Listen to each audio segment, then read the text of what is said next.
Senator Wu, please. Yes, thank you, Chair. Thank you to the witness.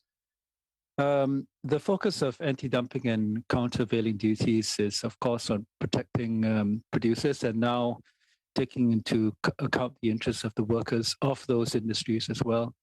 Can you tell us the extent to which you also take into consideration the interests of consumers, but more particularly importers of intermediate goods for which these imports are vital as part of the value chain in producing finished goods in Canada that are perhaps exported or consumed domestically?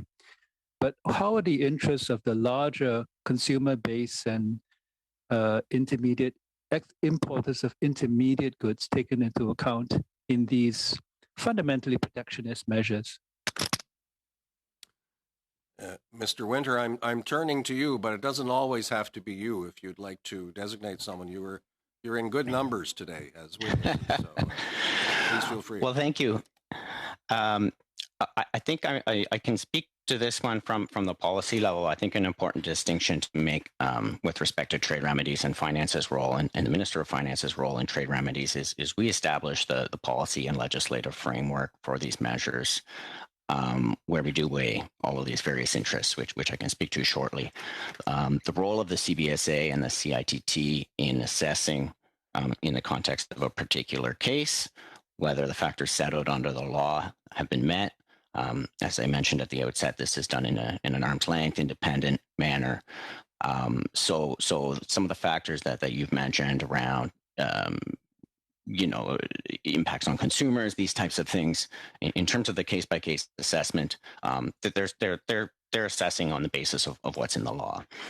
At the policy level, I would like to say that, certainly we're mindful of the need for a balanced system in Canada. As we assess these proposals, we do take into account the underlying intent of the law, which is to protect domestic producers.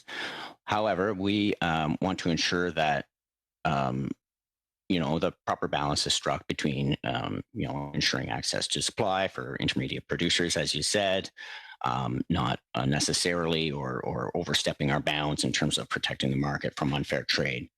We do weigh our WTO considerations in this context. We weigh reactions from trade partners. We weigh reactions from domestic stakeholders.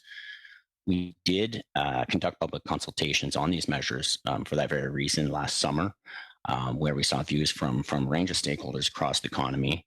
And we did hear from manufacturers, consumer groups, intermediate manufacturers as well.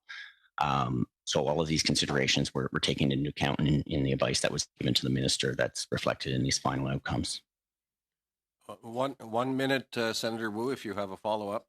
Just a comment to say that calling trade unfair doesn't mean it's unfair, in the same way that calling trade fair doesn't mean it's fair. It's a matter of empirical observation, and we should always, I feel, resist protectionist leading measures. Back to you, Chair.